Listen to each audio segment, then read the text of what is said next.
Shalom, shalom à tous. Soyez bénis dans le glorieux et puissant nom de Jésus. Profitez de ce soir. Ça vaut la peine. Ressentez cette présence de Dieu. Dieu est là. Dieu est là. Shalom, shalom, shalom. Soyez bénis dans le glorieux et puissant nom de Jésus. Dieu est là. Nous sommes prêts maintenant. Nous sommes prêts maintenant. Alléluia.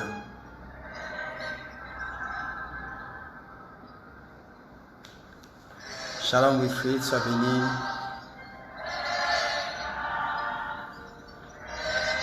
Connectez-vous. J'ai l'impression que aujourd'hui on n'aura pas beaucoup de personnes. J'ai l'impression que on n'aura pas beaucoup de monde connecté. C'est ça, c'est ce que j'ai dans mon esprit.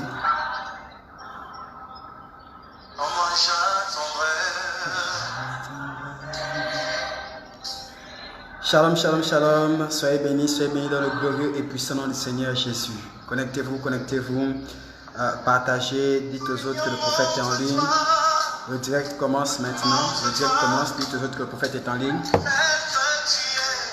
Yes.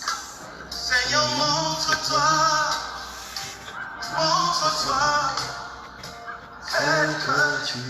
Shalom Stelina, shalom Wilfried. Comment tu vas Stelina? Shalom au couple Moiri. Connecté depuis Libreville. Stelina de connecté depuis Marseille. Shalom à vous. Je vois ma fille Sylvia. Shalom à toi Sylvia. Shalom de Kaljid. Connectez-vous, connectez-vous. Partagez, partagez. On va commencer. Comment tu vas? Comment vous allez? Comment vous allez aujourd'hui?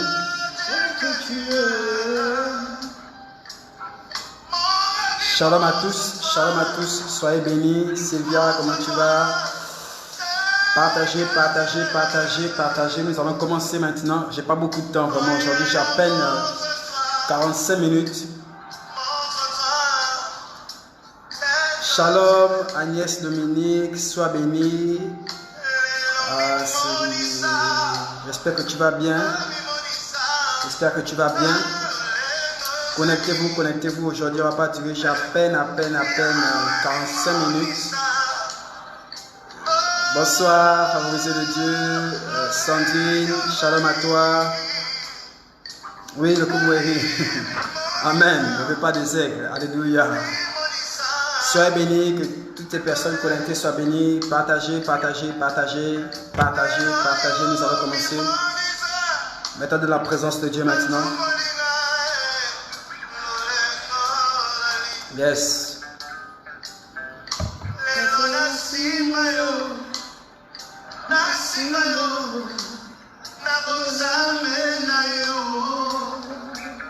Amen, sois béni. Madame Gon, sois bénie également. Partagez, partagez, partagez. Je vais commencer. Je commence dans 5 minutes. Alors aujourd'hui, j'ai une exhortation simple. J'ai une exhortation simple aujourd'hui. Je crois que vous avez été bénis mardi.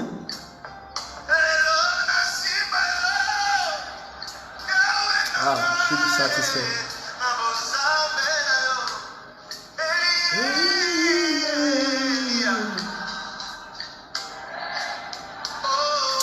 Père, nous avons besoin de toi. Père, j'ai besoin de toi. Fais-nous grâce aujourd'hui encore, Seigneur. Fais-nous grâce aujourd'hui encore. Fais-nous grâce aujourd'hui encore. J'attendrai-moi.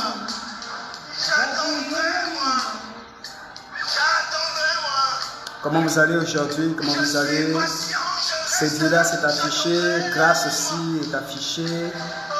Soyez bénis, que la faveur et la grâce de Dieu reposent sur vous, sur votre maison, au nom de Jésus. Au nom puissant de Jésus. Bonjour, grâce.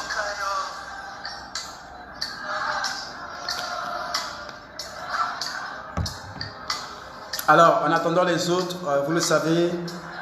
Bonsoir Pascal, shalom à toi.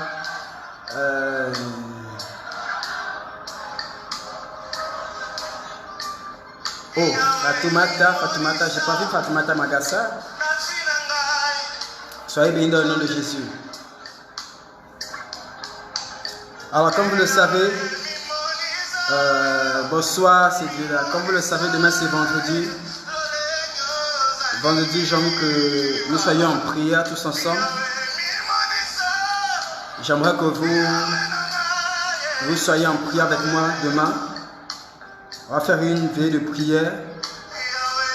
Shalom à toi, Elali. Shalom, shalom. Sois béni dans le nom de Jésus, Wilfried.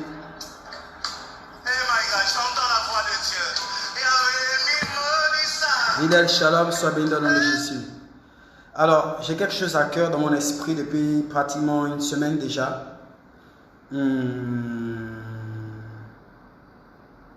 Amen, amen, amen, Sandrine. Gloire à Dieu. Alors, je disais, j'ai quelque chose à l'esprit, j'ai quelque chose à cœur depuis une semaine déjà. Depuis une semaine, j'ai ça dans mon esprit. J'aimerais le faire ensemble avec vous.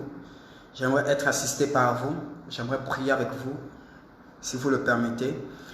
Demain, vendredi, être de garde, être à la veille, être sur la brèche, être sur la montagne, toute la nuit, une veille de prière à partir de 22h. Je vais le faire, une veille de prière à partir de 22h. Shalom Donna, j'espère que vous allez bien. Sylvia, je vais très bien. Donc demain à 22h, une veille de prière, vraiment implorer la grâce de Dieu, implorer la miséricorde de Dieu par rapport à tout ce qui se passe. L'homme de Dieu, Franck Ndongema, sois béni également pour ta présence. Donc je vais le faire vendredi à partir de 22h, c'est-à-dire demain, j'ai envie de le faire de 22h à 6h. Et faire un direct donc de 22h à 6h jusqu'au matin. Ceux qui pourront être avec nous à partir de 22h, connectez-vous. Restez avec nous 1 heure, 2 heures, veillez avec nous 2 heures de temps jusqu'à minuit. Je ne sais pas comment vous faites pour vous connecter. Certains ont le wifi à la maison, d'autres doivent faire des forfaits et tout. Je ne sais pas comment vous faites. Ceux qui ne pourront pas, soyez là le début. Ceux qui pourront veiller avec nous, on sera là jusqu'à 6h. Voilà, jusqu'à 6h. On ne pourra pas se réunir, c'est dommage, mais même à la maison, 2-3 personnes peuvent, des personnes qui sont de la même maison peuvent se retrouver chez eux, se mettre à veiller avec nous en direct. Dans la prière, nous allons veiller, nous serons sur la montagne, nous allons implorer la grâce de Dieu, nous allons implorer la miséricorde de Dieu. Nous allons vraiment, voilà, nous humilier devant la face de l'Éternel,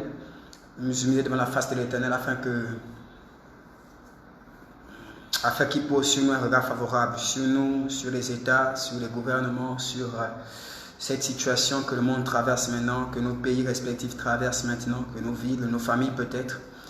Je bénis le Seigneur que ma famille n'est pas touchée pour le moment par cette pandémie, elle ne le sera pas touchée, je le confesse dans le nom de Jésus. Je sens ça dans mon esprit, le besoin, la nécessité de me lever en prière et je vais le faire avec vous. Soit saluer Patrick Baraza. Ok, j'aimerais le faire avec vous toute la nuit de demain, à partir de 22h, à 6h du matin. Ceux qui pourront être, connectez-vous. Ceux qui ne pourront pas aussi, c'est pas grave. Je n'aborde pas ce week-end. À partir d'aujourd'hui, je n'aborde vraiment pas les choses en position de prophète. Je sens une profonde blessure de mon esprit, une profonde tristesse de mon esprit. Et je crois que toutes ces personnes qui ont une intimité avec l'Esprit de Dieu, qui ont une intimité, une communion réelle avec le Saint-Esprit, sentent en eux le besoin, poussé par l'Esprit peut-être de se retirer, de prier, de s'humilier devant Dieu, de s'agenouiller devant le Seigneur, de crier à lui. Je pense que tous ceux qui ont une communion avec le Seigneur le sentent, tous ceux qui sont connus par le Saint-Esprit perçoivent ça où qu'ils soient.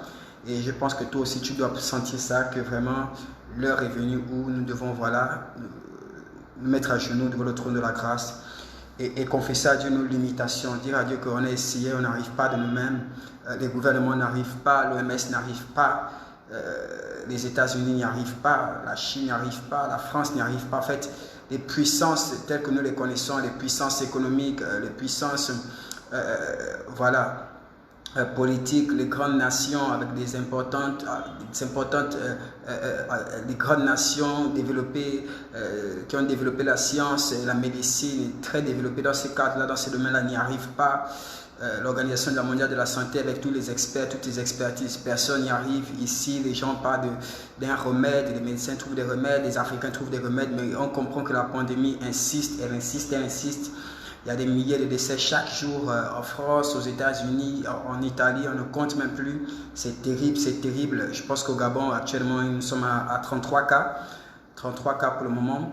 Et je prie que ça reste là et je veux voilà, vous solliciter votre aide, votre soutien. Je ne sais pas comment vous avez fait dans vos assemblées respectives, mais je pense que voilà, si on peut se réunir à partir de 22 h demain, prier toute la nuit à l'Éternel. Je vais chercher la face de Dieu certainement tout le week-end et prier Dieu toute la nuit, vraiment toute une nuit où on ne vient pas avec des requêtes, on ne vient pas avec l'envie de prophétiser ou le besoin d'entendre une prophétie.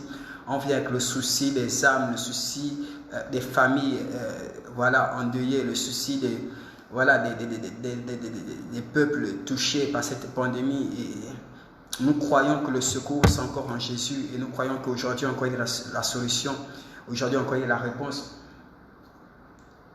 Si les gouvernements l'ont mis de côté, si les gouvernements ont mis Jésus de côté, n'ont pas mis la personne de Jésus dans l'équation pour résoudre cette solution, nous croyons en tant qu'Église de Christ, en tant que corps de Christ, nous croyons que Jésus est la solution et nous voulons nous humilier devant sa face, vraiment nous humilier et lui dire voilà papa, à cause de l'Église, fais quelque chose, voilà, fais quelque chose, on a besoin de toi, on a besoin de toi, on a besoin de toi.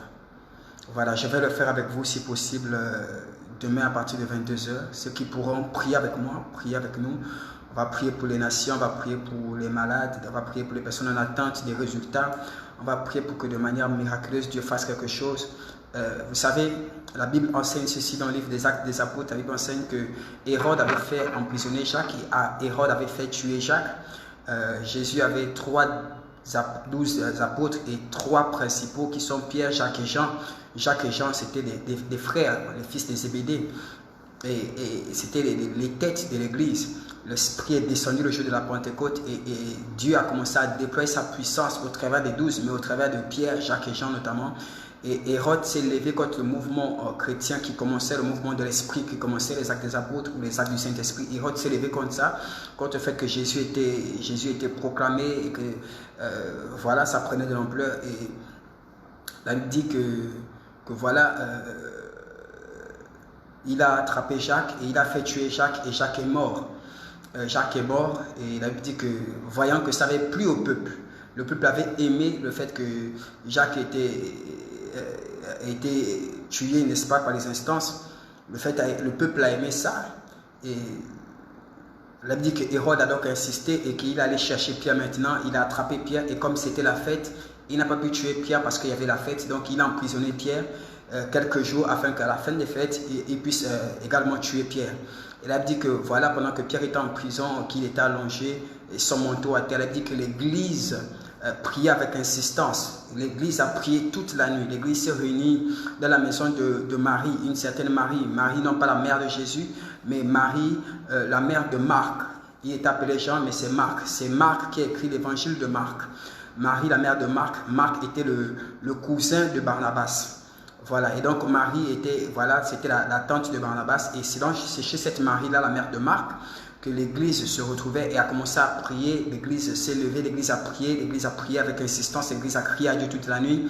L'Église a tellement prié la nuit qu'un ange de Dieu est descendu la nuit dans la prison de Pierre et a dégagé les chaînes de Pierre, a ouvert les portes de la prison. Elle dit que Pierre pensait que c'était un rêve. Il ne croyait pas que c'était réel. Il marchait simplement. L'ange a dit 6 mois. Lorsqu'il est sorti de la prison, il s'est retrouvé au milieu de la vie. C'est à ce moment-là qu'il a réalisé que ce n'était pas un rêve, ce n'était pas une vision, mais c'était réel. Il était vraiment sorti de la prison. Et l'ange est parti. L'ange est venu seulement pour ça faire sortir Pierre parce que l'Église a veillé, parce que l'Église a crié. Et il a dit qu'après Pierre est parti à l'Église et lorsqu'il est parti chez Marie, il est donc parti là où les frères se réunissaient chez Marie, la mère de Marc, et il a cogné et une servante est sortie et la servante a reconnu la voix de Pierre. Elle a dit aux gens, mais Pierre est là. Et les gens qui étaient en train de prier, on pensait qu'elle blaguait. Elle a dit, arrête de parler des choses comme ça. Pierre ne peut pas être là, Pierre est en prison. Et elle a insisté, les gens ont dit, ce n'est pas Pierre, c'est peut-être son ange. Vous voyez, ils étaient en train de prier. Ils ne croyaient même pas que Dieu avait déjà exaucé. Ils savaient que Dieu pouvait faire, il y avait la foi, mais peut-être pas. Peut-être qu'ils ne se doutaient pas que l'exaucement soit aussi imminent. Et la Bible dit que parce que la personne insistait à la porte, ils sont allés regarder et effectivement Pierre était dehors. Il n'a pas terminé de prier que Pierre était déjà sorti. Je pense que voilà, le Dieu qui exauce les prières, le Dieu de la Bible fait encore des choses aujourd'hui. Les gens peuvent penser que ça ne sert à rien de prier, c'est pas nous qui allons changer quoi que ce soit, qu'il y a d'autres hommes de Dieu, il y a des gens qui ont des grands ministères, qui ont des grandes sanctions. Ce n'est pas une affaire de grands ministères, ni une affaire de grandes sanctions, c'est une affaire de corps de Christ. C'est une affaire d'unité dans le corps de Christ, dans l'Église. Que l'Église se retrouve et que l'Église crie à Dieu. que l'Église crie à Dieu. Je pense que des histoires comme ça de la Bible sont là pour nous montrer que Dieu tend l'oreille à la prière et aux supplications de son peuple et que Dieu s'empresse d'exaucer la prière et la supplication de son peuple. Vous savez, il y a des situations que nous pouvons régler seuls. Il y a des choses que tu peux faire parce que tu es seul. Et il y a d'autres choses que tu ne pourras pas faire tant que tu es seul. Et en tant qu'homme de Dieu, on pense souvent qu'à cause de l'onction, nous ne dépendons pas d'X ou d'Y. On n'a pas besoin qu'un frère nous soutienne, on n'a pas besoin d'une soeur qui nous soutienne parce qu'on a l'église, parce que nous sommes loin, parce que les gens nous consultent, parce que nous conseillons les gens, parce que nous avons les connaissances, parce que nous connaissons la Bible. Mais voyez-vous, je pense que la Bible dit qu'il est bon et doux pour les frères de demeurer ensemble. Car c'est là que se trouve la bénédiction de Dieu, c'est là que Dieu déverse la bénédiction en abondance. C'est comme l'huile qui coule sur la tête de Aaron, qui se répand sur sa barbe et sur ses vêtements. Vous voyez, il y a une faveur, il y a une bénédiction, il y a un exaucement, il y a une onction que Dieu libère lorsque l'Église, lorsque les chrétiens se retrouvent ensemble et plaident pour la même chose. C'est-à-dire que les apôtres persévéraient d'un commun accord dans la prière. Et la grâce de Dieu, et Dieu rendait avec puissance, Dieu témoignait avec puissance qu'il était avec eux. Il y a quelque chose que nous pouvons faire communément, ensemble. Nous ne serons peut-être pas les seuls. Il y aura certainement d'autres groupes. Il y a peut-être d'autres personnes qui font ça partout. Je ne sais pas, en Chine, en Australie ou ailleurs, ou en France, que sais-je. Je ne sais pas comment ça se passe. Mais je crois une chose. Je crois que l'Église doit comprendre quelle est sa responsabilité aussi par rapport à cette pandémie. J'ai constaté quelque chose et l'Esprit m'a beaucoup parlé ces derniers temps. Surtout ici au Gabon, je ne sais pas pour vous, mais surtout ici au Gabon, on attend beaucoup de l'État maintenant, on attend beaucoup du gouvernement maintenant, on attend beaucoup du président, on attend que les politiques fassent tout. Et on oublie souvent que voilà, Dieu ne nous a pas simplement appelés pour que nous ayons des assemblées ou des églises locales, pour que nous prenions les dîmes ou les offrandes, pour que nous prophétisions, pour que nous enseignions la parole. Mais c'est aussi des temps comme ça où l'église doit manifester son implication, l'église doit manifester, doit impacter, doit influencer la résolution des problèmes lorsque l'État est limité. C'est dans ces situations comme ça, si nous voulons une église forte, que l'église s'impose, que les hommes de Dieu s'imposent, que les hommes de Dieu osent la foi, qu'ils osent la foi, qu'ils prennent des décisions qui marquent l'opinion publique, qui marquent le gouvernement, qui marquent les politiques, qui marquent les populations, qu'ils soutiennent pas seulement par la prière, pas seulement par les jeûnes, mais qu'ils les accompagnent aussi, qu'ils soutiennent vraiment les nécessiteux, qu'ils soutiennent vraiment les malades par rapport aux problèmes de masques, au déficit de masques et toutes ces choses-là, que l'Église se lève. Il faut que l'Église comprenne qu'elle a aussi un rôle à jouer dans l'évolution de la cité, dans l'évolution, dans le développement de la cité. L'Église a un rôle à jouer dans la cité. Nous sommes trop cantonnés à nos quatre murs là, à nos assemblées avec nos pancartes, avec nos quelques brebis, nos centaines de brebis, que nous avons 1000 brebis, ça c'est pour ceux qui en ont. Nos quelques brebis, à prendre quelques dîmes par-ci par-là, à faire des directs. C'est bien beau les directs, c'est bien beau de prêcher l'évangile. Mais c'est aussi des temps comme ça où maintenant, les gens qui ont dit que voilà, il paraît qu'il y a des églises au Gabon, il paraît qu'il y a des pasteurs au Gabon, que nous voyons réellement ces serviteurs de Dieu, nous voyons réellement ces pasteurs-là, nous voyons réellement leur implication par rapport à la situation que traverse l'État, par rapport à la situation que traverse la nation. Ce n'est pas un problème qui concerne que les non-chrétiens, c'est un problème qui concerne la nation entière. Et si l'Église ne s'implique pas, si le corps de Christ ne s'implique pas, si nous tous nous réagissons comme toutes les personnes qui ont peur d'être affectées par ce virus-là, après passer cette étape-là, après que ce virus-là soit complètement vaincu dans la nation, je ne parle plus précisément du Gabon, je ne sais pas comment ça se fait ailleurs, la position de l'Église ne changera pas aux yeux de tout le monde, parce qu'on a vu que dans des cas comme ça, l'Église n'agit pas. Oui, peut-être que nous ne pouvons pas prier pour que, voilà, de manière automatique, la pandémie s'arrête, mais nous pouvons poser des actes. Nous pouvons faire des choses pour accompagner l'État, pour accompagner le gouvernement, pour accompagner le ministère de la Santé et toutes ces choses-là. Et là, c'est à un certain niveau de l'Église. Et moi, je m'adresse à vous et à nous, ce que nous pouvons faire déjà.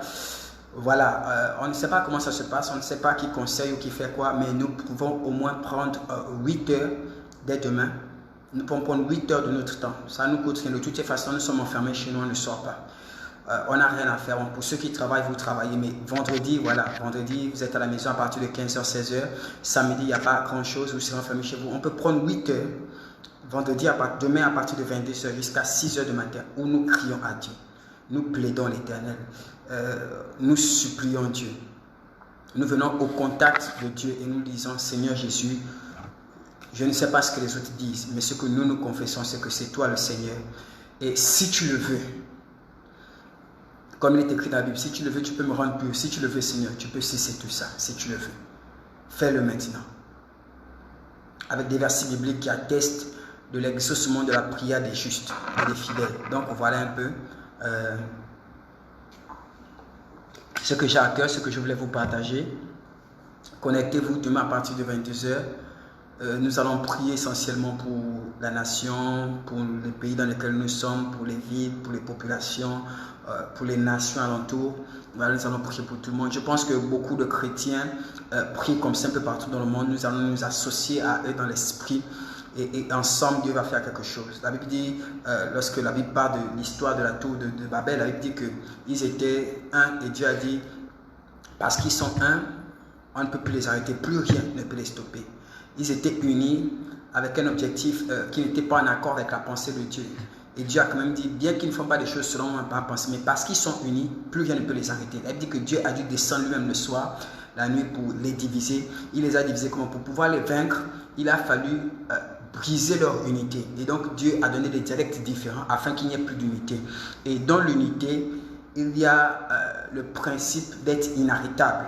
Et je pense que c'est d'ailleurs pour ça une raison pour laquelle la devise du Gabon, c'est ça, union, travail, justice. On a compris que dans l'union, dans l'unité, voilà, il y a possibilité d'accomplir des merveilles, des grandes choses. En plus, avec le Saint-Esprit, c'est encore plus terrible l'unité avec le Saint-Esprit, en accord avec la pensée de Dieu, en accord avec le plan de Dieu. L'idée n'est pas ici de faire une prière de combat, mais c'est vraiment une prière de supplication, selon que l'Esprit va nous conduire demain à partir de 22h. J'espère que vous serez avec nous. J'espère, voilà, je vais compter sur vous.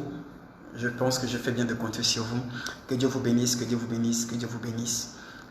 Amen. Union fait la force, ils étaient un. Donc, c'est ce que je vais faire. On va le faire ensemble, d'accord? Alors, aujourd'hui, comme je disais, j'ai pratiquement 45 minutes. Alors, rapidement, on va prendre un verset biblique. Vous allez lire avec moi un verset. Rapidement. Nous allons prendre un verset dans le livre de... Oh, thank you, Jesus. Lisez avec moi Exode au chapitre 26, s'il vous plaît. Exode au chapitre 26. Le livre d'Exode au chapitre 26. Thank you, Jesus. Au verset 40. Il n'y a pas de verset 40. Non. C'est pas verset 40. Au verset 30. Exode 26 au verset 30.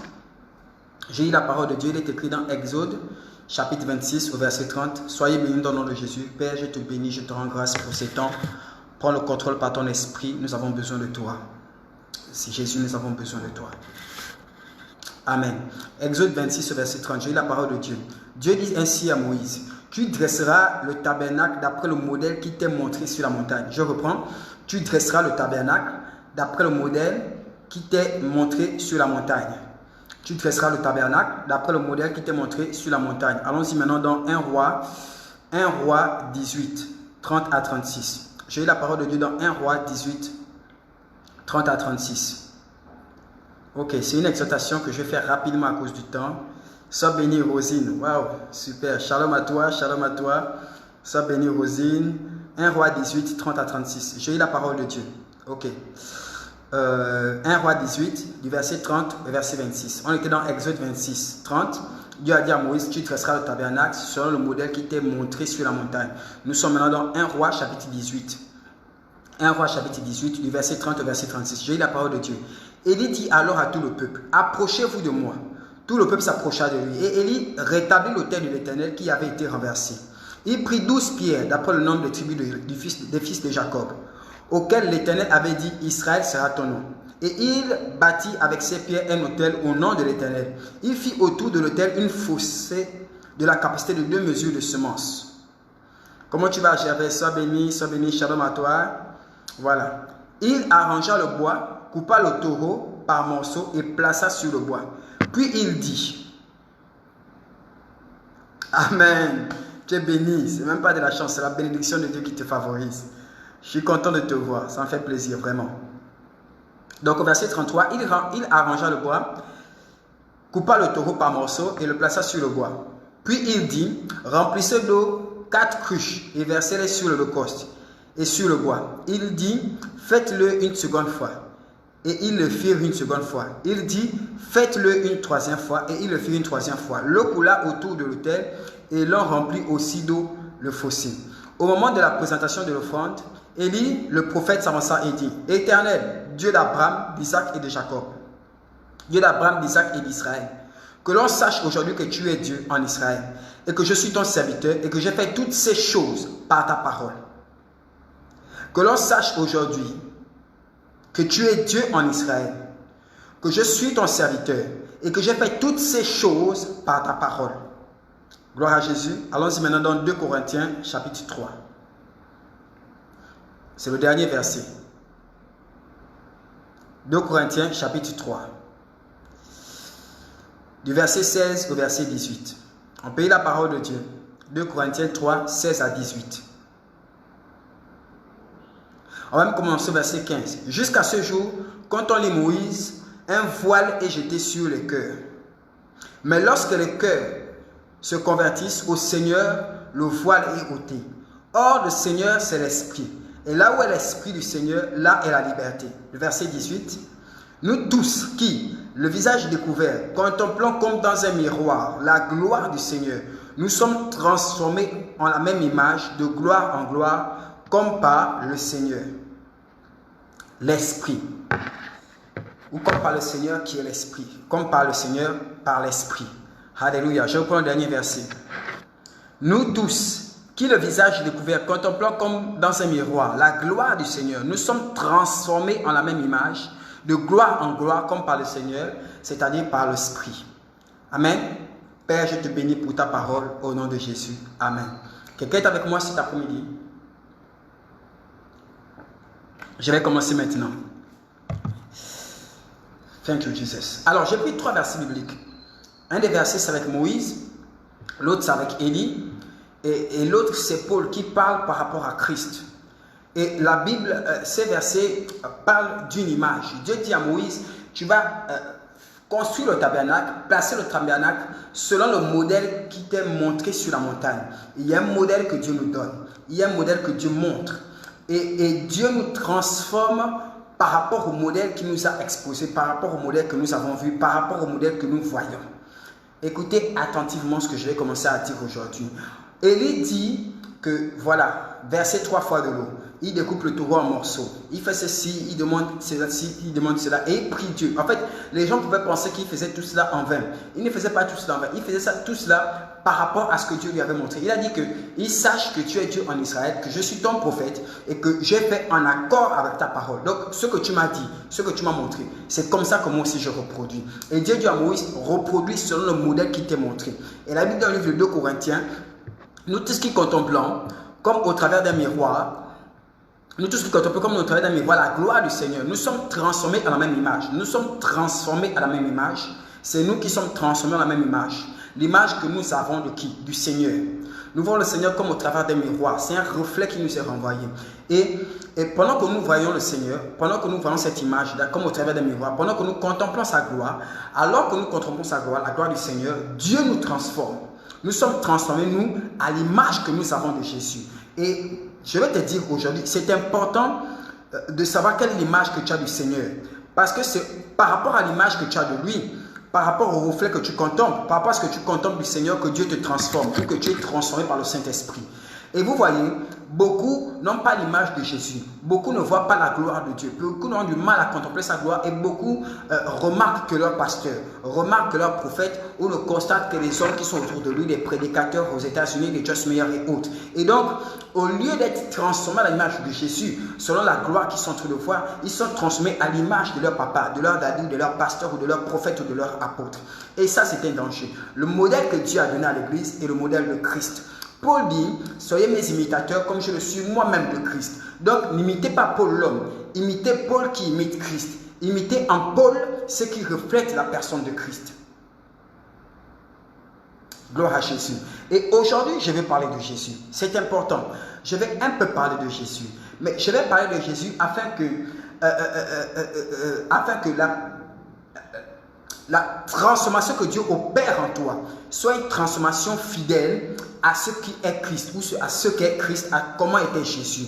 Vous savez, il y a des transformations que l'Esprit veut faire en nous contre lesquelles nous luttons. Parce que nous ne voulons pas ressembler à ceci ni à cela. Nous voulons ressembler à ce qui nous impressionne, ce que nous voyons. Nous apprécions un prophète qui travaille comme ça. J'aime beaucoup regarder les prophètes. Je regarde beaucoup les vidéos des prophètes, notamment le prophète Tatou, le prophète Boucherie. Voilà, je regarde beaucoup. Je suis très impressionné aussi par le prophète Philippe. Et en tant que serviteur de Dieu appelé au ministère prophétique, je peux me dire, voilà au type de prophète que je vais ressembler. Voilà les types de ministères que je vais faire. Je vais avoir les types de paroles de connaissances comme ça, les types de révélations comme ça. Il faut que je parle comme ça, il faut que je prêche comme ça. Et c'est un danger. C'est un danger pourquoi? Parce que, voyez-vous, Dieu nous donne des modèles afin de nous façonner, non pas par rapport à ces modèles-là, mais afin de prendre dans ces modèles ce qui tend à Jésus. Et le modèle par excellence que Dieu a donné à l'humanité, que Dieu a donné à tous les chrétiens, c'est la personne de Jésus. Or, comment était Jésus? Il y a des caractéristiques, il y a des attitudes, il y a des comportements, la manière de faire que ton papa a, que les prophètes ont, que les pasteurs ont, que les serviteurs de Dieu ont, qu'on ne retrouve pas en Christ. Et je vais aller doucement, au risque de choquer quelques personnes, mais c'est une exhortation simple. Lorsque vous lisez les évangiles c'est quelque chose qui me choque. J'aime beaucoup l'histoire de Jésus. Vous savez, par tout ce temps, on a fait beaucoup de messages et je ne me suis pas trop arrêté sur la personne de Jésus. Ce n'est pas qu'on ne parle pas de Jésus, on a parlé de beaucoup de choses. Mais aujourd'hui, exceptionnellement, je vais vous parler de lui parce qu'aujourd'hui, plus que jamais, on a besoin de lui. Alors, je lis beaucoup les évangiles et je suis impressionné par la personne de Jésus. Il me fascine. C'est quelqu'un qui me fascine. Il me fascine plus que tous les prophètes que je regarde, que tous les hommes de Dieu que je regarde. J'ai vu des hommes de Dieu qui ressuscitent les morts. J'ai vu ça. J'ai vu un prophète, une dame amène son fils mort et il prend l'enfant mort. En quelques secondes, l'enfant se relève. Ça m'a perturbé, ça m'a choqué. J'ai vu des vidéos de l'homme de Dieu William Marion Branham où le feu descend sur l'estrade. C'est choquant. On aimerait avoir ce type d'onction-là. Voilà, j'ai vu des vidéos du prophète Boucherie où il marche dans l'air.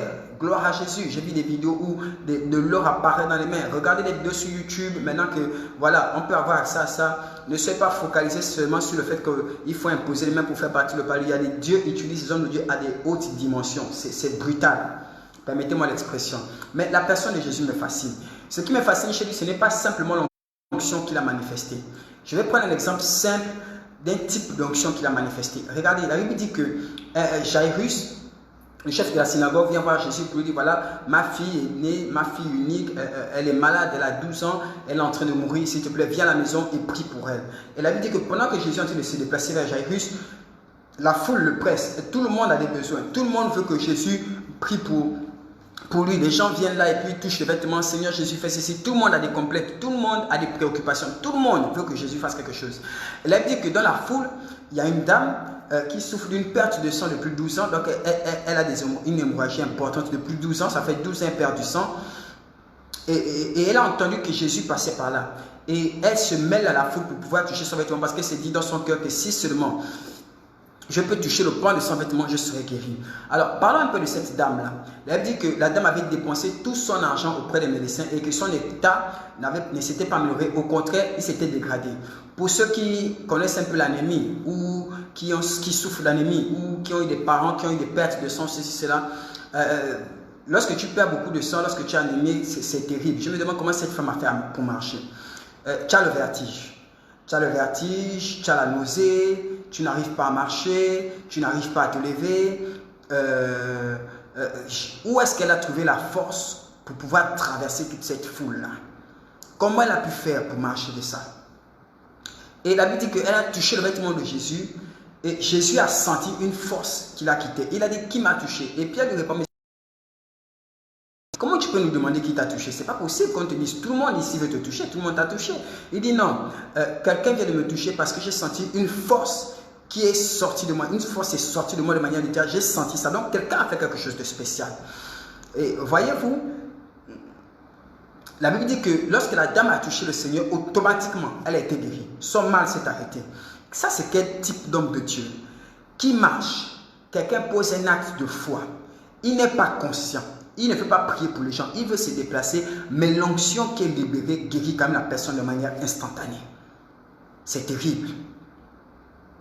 C'est terrible. Mais au-delà de la puissance de l'onction qu'il a manifestée, son caractère est plus glorieux encore. Comment tu vas, Michel Ska? Sois béni dans le nom de Jésus. Alors, la première chose que j'ai remarqué chez la personne de Jésus, et vous verrez ça peut-être dans le livre de Jean, la Bible parle de Jean, dans l'évangile de Jean, on parle de Jean comme le disciple que Jésus aimait. À chaque fois, vous voyez le disciple que Jésus aimait, on parle de Jean-Baptiste. Alors, Jésus qui avait une onction extraordinaire, qui avait un appel extraordinaire, qui était le Fils de Dieu, qui guérissait les malades, qui a ressuscité les morts. Il a dit Lazare sort, Lazare est sorti. Il n'a même pas prié 4 heures de temps pour que Lazare sorte. Il n'a pas jeûné, il a dit qu'il ne dit pas qu'il allait jeûner. Il n'est même pas allé jeûner. Il est venu, il a dit, ne t'ai-je pas dit que si tu crois, tu verras la gloire de Dieu. Enlever la pierre, il a dit, Père, il a prié. Regardez, la prière est simple. Père, je sais que tu m'exauces toujours, mais je parle pour eux, afin qu'ils sachent que tu m'as envoyé. Lazare sort, Lazare est sorti. Une prière simple. Nous, on va te dire, laisse-moi d'abord travailler, laisse-moi jeûner. Bref, une personne qui a une onction pareille, qui a un appel comme Jésus, comment se fait-il que l'un de ses disciples soit capable de dormir sur sa poitrine? Il dit que Jean avait la tête posée sur la poitrine du maître pendant le repas. Tous les disciples étaient là et il y avait l'un d'entre eux qui posait la poitrine sur le Jésus. Donc Jésus était si accessible que Jean pouvait dormir sur sa poitrine sans encombre, sans problème, sans dire à Jean, non, écoute, je suis ton père spirituel, je suis ton pasteur, je suis ton prophète, il y a des choses que je ne peux pas te permettre, il y a des choses que tu ne peux pas faire vis-à-vis de moi, sinon les anges vont te frapper, sinon ça va attirer la malédiction, fais attention à ce que tu poses. Jésus n'a pas eu un langage pareil, Jésus a laissé faire. Et Dieu a laissé faire. Et aucun ange n'a frappé Jean. L'autre chose qui me choque encore avec Jésus, c'est que lorsque Judas va faire le complot pour arrêter Jésus. Ok, shalom à toi, gloire à Jésus. Lorsque Judas va faire le complot pour arrêter Jésus, la Bible dit, on demande à Judas, comment est-ce qu'on va reconnaître que c'est lui Jésus? Il y a Jésus et il y a les 12, donc ils ne sont que 13. On demande, mais comment on va reconnaître que c'est lui Jésus? Et Judas dit, écoutez, quand on va se réunir, celui à qui je vais faire la bise, c'est celui-là Jésus et c'est celui-là qu'il faut arrêter. Regardez la complicité qu'ils avaient. Pendant 3 ans et demi, les gens qui voulaient tuer Jésus, qui le voyaient faire des miracles, qui entendaient parler de lui, ne savaient même pas qui il était. On le confondait à Judas, on le confondait à Matthieu, on le confondait à Pierre, on le confondait à Jacques, on le confondait à Jean. On ne pouvait pas reconnaître que Jésus c'est X ou c'est Y. On ne pouvait pas. Il n'y avait pas Jean qui attrapait ses sacs ou qui attrapait ses vêtements ou il n'y avait pas quelqu'un qui faisait la sécurité. On ne reconnaissait pas qui était Jésus. Et pour le distinguer, il a fallu que Judas embrasse. Parce que lorsqu'ils étaient ensemble, ils étaient comme des frères, ils étaient comme des collègues, ils étaient tous des compagnons. C'était lui l'homme de Dieu, c'était lui le père de toutes ces personnes-là. Mais on ne savait pas, on ne le distinguait pas. Malgré cette grande onction, malgré ces grands anges, malgré ce grand appel, il avait une humilité qu'il ne mettait pas de barrière entre lui et ses disciples, que les disciples ne sentaient pas de malaise à être dans sa présence, qui ne les écrasait pas, qui ne les rabaissait pas. Il a fallu que Judas fasse la bise pour que le monde sache que voilà, ah donc c'est lui le Jésus dont on parle depuis 3 ans qui ressuscite les morts. Quelqu'un qui ressuscite les morts, quelqu'un qui Dieu a dit, celui-ci est mon fils bien-aimé en qui j'ai mis toute mon affection. Quelqu'un comme ça là, comme il est aussi accessible par rapport à ses disciples. Même par rapport à Judas. Judas détournait l'argent de la caisse. Judas était méchant, Judas était mauvais. On savait ça, mais même par rapport à Judas, il n'avait pas une attitude de supériorité ou de grand leader, de l'intouchable. Même par rapport à Judas, il était simple. Est-ce que vous imaginez comment cet homme était? Je prends un autre exemple dans la Bible. La Bible dit que Jésus passe et il y a un aveugle là qui est mendiant. La Bible dit il est mendiant et il est aveugle. Il mendie dans la rue. Et il s'appelle Bartimée. Il dit que Bartimée criait, fils de David, aie pitié de moi. Et les disciples ont dit, arrête de parler, tais-toi. On demandait qu'il cesse de parler. Et il a crié plus fort, fils de David, aie pitié de moi. Il a dit, Jésus s'est arrêté. Mais Jésus ne priait pas pour les gens. Mais alors qu'il y avait Bartimée qui était mendiant, il y avait aussi des gens importants qui voulaient voir Jésus. Il y avait des gens qui avaient des moyens là, qui cherchaient à rencontrer Jésus. Ok, je vais répondre à ça tout à l'heure. Il y a Micheska et puis Agnès qui ont demandé, on va répondre à ça tout à l'heure. Mais il y a des numéros qui vous seront communiqués. Est-ce qu'on peut faire passer le numéro tout de suite? Appelez à ces numéros et puis vous pourrez me rencontrer. Donc, il y avait des personnes importantes qui voulaient voir Jésus. Et Bartimée qui était mendiant. Bien, mais vous savez combien sont repoussants les mendiants, je suppose. Ici, on en voit tout le temps. Je ne sais pas si ça se passe, mais ici, on en voit tout le temps. Un mendiant est repoussant. Un mendiant est repoussant. Tu ne prends pas plaisir à être à côté de lui. Même quand il t'arrête pour faire le monde, tu es mal à l'aise. Tu es mal à l'aise. Tu as envie de jeter l'argent. Parfois même c'est parce qu'il est désagréable à voir, il est repoussant que tu ne fais pas le monde. Et pourtant tu as les moyens de lui donner 500. Mais tellement il est repoussant, tu ne peux pas donner l'argent. Voici le numéro de téléphone qui s'affiche pour les personnes qui veulent me rencontrer. Il y a le 066 36 28 28 065 77 00 15. Appelez à ce numéro ou contactez ce numéro par WhatsApp et puis vous allez arranger un rendez-vous avec moi. Bonsoir Vanessa, j'espère que tu vas bien au nom de Jésus. Alors, le mendiant s'arrête et Jésus s'arrête, il dit, faites venir cet homme-là. Et l'homme vient auprès de Jésus, face à face. Ce n'est pas que Jésus a dit, comme il est mendiant, comme c'est quelqu'un voilà, qui n'est pas agréable à voir, il ne sent pas bon et tout, et tout, et tout. Voilà, Pierre va voir ce qu'il a à faire. Va demander qu'est-ce qu'il veut. Et puis tu viens me dire, viens me faire le compte rendu. Non, Jésus lui-même l'a reçu. Jésus aurait pu envoyer Pierre, il aurait pu envoyer Jean, en se disant, non, non, non, ça c'est les mendiants. Moi je parle avec les Jairus, le chef de la synagogue, je parle avec le Nicodème, j'ai la femme de l'intendant de Pilate avec moi, j'ai des grandes personnalités autour de moi, je ne peux pas m'atticher, je ne peux pas régler moi-même le cas d'un mendiant qui est dans la rue et tout ça, qui traîne partout, partout. Non, non, non. Pierre va faire, ou Jean, allez-y, priez pour lui, ou bien demandez ce qu'il veut, et puis venez me dire, mais je ne peux pas me déplacer. Jésus dit, emmenez-le à moi, je vais le recevoir. Et Jésus s'arrête. Jésus arrête son programme pour ce mendiant aveugle. Et il dit quelque chose. Que veux-tu que je fasse pour toi? Regardez cette humilité, regardez cette grâce, regardez cet amour. Il peut simplement dire, écoute, tu es mendiant, ta priorité ne compte pas. Voilà, je vais te donner un peu de pièces d'argent, je vais prier pour toi. Je n'ai pas besoin de dialoguer avec toi.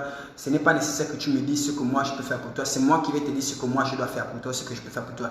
Jésus lui pose la question pour lui dire que ton avis compte pour moi. Ce que tu penses a du prix.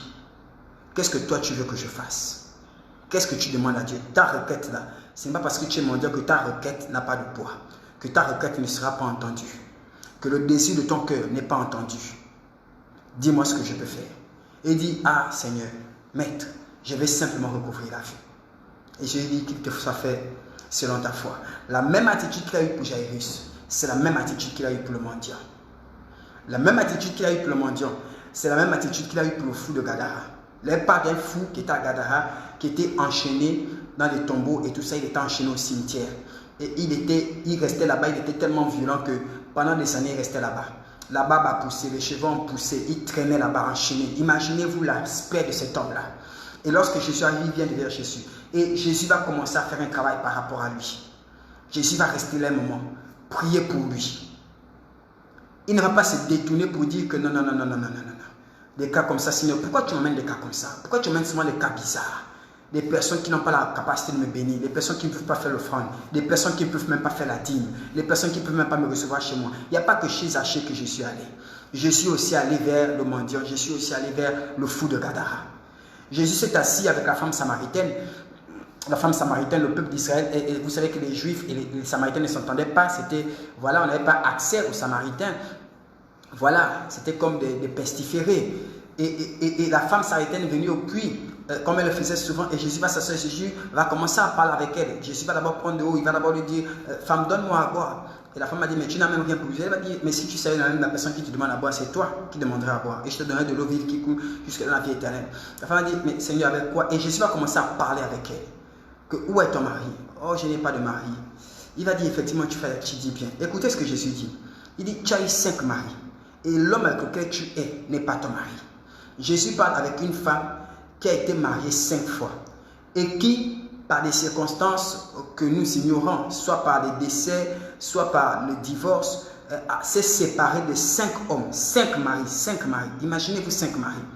Vous et moi-même, lorsque nous nous asseyons, si dans ton quartier, tu as une femme qui a fait un premier mariage, elle a fait un deuxième mariage, elle a fait un troisième mariage, jusqu'à 5 hommes.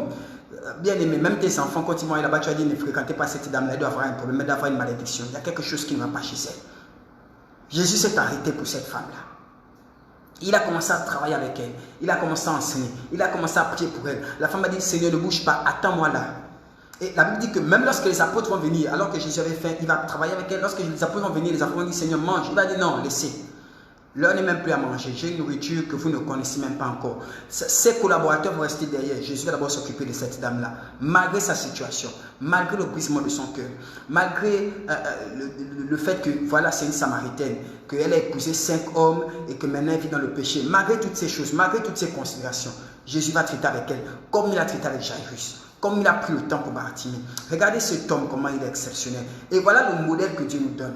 Et la Bible dit que dans 2 Corinthiens, nous voyons notre Seigneur, sa gloire, comme au travers d'un miroir. Et au fur et à mesure que nous voyons cet homme-là, au fur et à mesure par l'Esprit, nous sommes nous-mêmes transformés par l'image que nous avons de lui. Ce n'est pas que nous sommes transformés en la personne de Jésus, mais nous sommes transformés par l'image que nous avons de Jésus. Quelle est l'image que tu as de la personne de Jésus? Il y en a qui n'ont aucune image, il y en a qui ne le connaissent même pas. Il y en a qui ne lisent même pas les évangiles. On lit les livres des prophètes. On ne lit pas les évangiles. On lit les actes des apôtres, on lit les épîtres, mais pas les évangiles. Parce qu'on estime que voilà, les évangiles, on a déjà regardé la télé, on connaît Jésus, on sait c'est quoi, voilà, ça fatigue un peu. Il y a même des prédications ne parlent plus de la personne de Jésus. Quand on dit voilà un message, Jésus de Nazareth vient rencontrer Jésus, tu ne viendras pas, tu ne vas pas assister. Je mets un titre ici, un direct, parlons de Jésus, tu ne vas pas te connecter. Mais si je mets un direct d'instruction des hôtels, là, les gens seront connectés, les gens vont réagir. Si je mets un titre, je ne sais pas, comment rentrer dans son mariage, là, les gens seront bénis. Mais si je dis parlons de Jésus, vous verrez, il y aura du mal, les gens auront du mal à suivre quand on parle de Jésus, parce que ça ne nous intéresse pas. Il ne nous intéresse pas. On sait qu'il est mort, maintenant on veut les prophéties, on veut les grandes déclarations, on veut des grandes proclamations. Mais depuis qu'on proclame sur ta vie, depuis qu'on décrète sur ta vie, qu'est-ce que tu vis? Est-ce que ça change ta situation? Est-ce que quelque chose évolue? Non, parce que le secret n'est pas dans la proclamation. Le secret est dans la personne de Jésus. Celui qui proclame ne fait que proclamer, il est limité à cause de qui il est. Mais lorsque celui qui proclame tend à la personne de Jésus par rapport à l'image que vous avez. Vous voyez, si Dieu nous donne les dons, Dieu nous donne les dons afin de nous présenter à vous et afin que par les dons, vous nous remarquez. S'il n'y a pas de dons, tu ne vas pas me remarquer. Si on ne prophétise pas, tu ne vas pas me remarquer. Mais quand tu me remarques, au-delà des dons, tu ne dois pas seulement t'arrêter sur le don. Tu ne dois pas seulement t'arrêter sur l'enseignement. Mais au-delà des dons, tu dois t'arrêter sur qu'est-ce qui en moi tend à Jésus. La Bible dit que c'est en Antioche la première fois qu'on appelait les disciples de Christ chrétiens. Parce que j'avais constaté que voilà, ces personnes-là, au-delà de la puissance qu'ils manifestent, au-delà de l'enseignement qu'ils donnent, il y a une manière d'être, il y a une attitude, il y a un comportement, il y a des caractères qu'ils ont, qui tend à penser, qui tend à rappeler la personne de Christ, qui tend à rappeler Jésus. Qui tend à rappeler Jésus. Aujourd'hui, et j'ai beaucoup fait cette erreur, nous sommes tous impressionnés par les hommes de Dieu, par les onctions qui transportent. Voilà, j'ai fait cette erreur pendant des années. Pendant des années, j'ai dépendais de l'homme de Dieu. J'ai dépendais des hommes de Dieu plutôt que de dépendre de Dieu.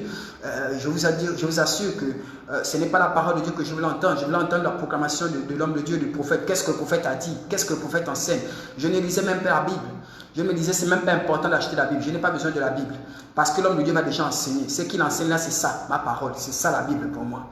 Et j'ai beaucoup travaillé comme ça. J'ai beaucoup travaillé où ma vie dépendait des prophéties. Tout ce que je faisais, il fallait que j'appelle le prophète. Homme de Dieu, est-ce que je peux aller voir mes parents? Homme de Dieu, est-ce que je peux me marier? Homme de Dieu, est-ce que je peux faire des fiançailles? Homme de Dieu, est-ce que je peux jeûner? Homme de Dieu, est-ce que je peux faire ceci? Tout dépendait des hommes de Dieu. Et beaucoup de chrétiens sont comme ça.